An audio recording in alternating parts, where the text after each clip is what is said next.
अपने फैसले लेने का तो हक हमें पूरा है ना, तो कोई गैर हमारे बिजनेस में क्यों आ रहा है? ये जो लालच है ना, उसने हबीब की आंखों पर पट्टी बांध दी।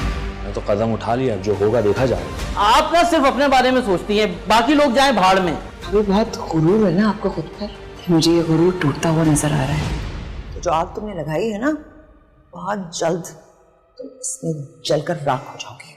अपने फैसले।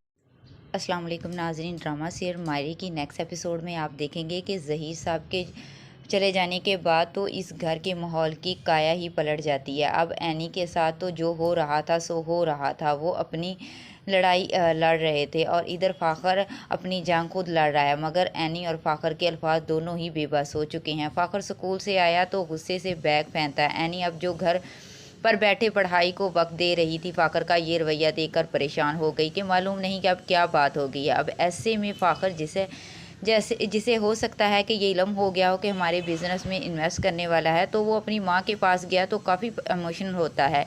इन्हें बताता है कि अपने फ़ैसले लेने का हक़ तो है ना हम पूरा हमें, फिर कोई क्यों हमारे बिज़नेस में आ रहा है। तो वालदा इसे बता ही देती है। जो लालच ना हबीब की आंखों पर इसने पट्टी बांध दी है, क्योंकि अपने चचा का असली चेहरा तो ये फ़ाखर पहले ही देख चुका था। अब जानबूझकर मुझे अकेला कर दिया है, बिज़नेस के सारे मामलात मेरे कंधों पर डाल दिए। तो फिर जब अपनी मर्ज़ी से इन्वेस्टर ले आया तो कारोबार पर ठोस भी अपनी ही जमा रहा है। अब इधर हबीब है कि जो बहुत ज़्यादा खुश होता है कि अब तो मैं आराम से इस बिज़नेस पर कब्ज़ा कर लूँगा। ये ऐसे में बिज़नेस का मामला अपनी बहन को जाकर बताता है। बहन इसे मलामत करने लगती है कि तुम्हें जमशेद को हिस्सेदार नहीं बनाना चाहिए था। तभी वो इससे कहता है कि अब तो मैंने कदम उठा लिया है, जो होगा देखा जाएगा। अब इधर आयशा अपने भाई की सर्कस की वजह से बहुत ज़्यादा परेशान हो जाती है कि इसने अपना पैसा क्यों इन्वेस्ट किया, और ये सब भी इसने अपनी बीवी के कहने पर ही किया है। यहाँ इधर रहीला ये सुनकर जमशेद पर भी गुस्सा होती है कि बस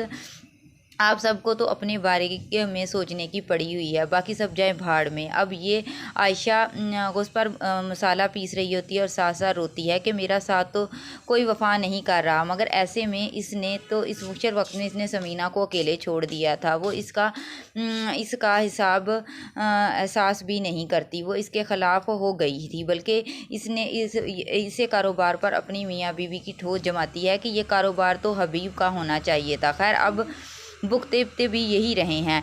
अपनी असलियत के बारे में वजाहत करते हैं। इसकी वालदा का दिमाग तो इस पर चल नहीं रहा होता, उसके दिमाग में तो गुस्सा भरा होता है।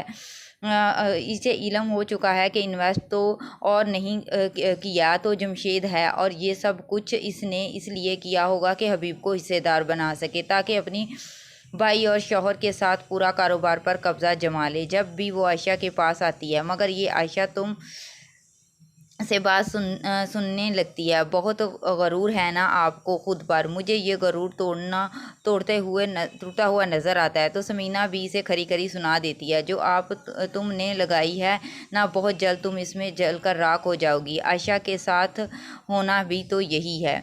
पहले इसने लालच करके अपनी बेटी की शादी फ़ाखर से करवा दी, और इसी पैसों के लालच में इसने अपनी बेटी का हक़ भी छीन लिया। इस बिज़नेस पर फ़ाखर और इसकी वालदा और एनी का हक़ था, मगर ये तो पूरा ही कब्ज़ा ग्रुप है। हबीब की बहनें अलग, भाई अलग। अब ऐसे में समझ जो कि खामोश नहीं रह सकता, वो हबीब को सुना देती है, कहती है कि तुम्हें गलत फहमी में मुबतला ना हो, तुम्हारा बिज़नेस तुम कोई भी कब्ज़ा नहीं कर सकेगा।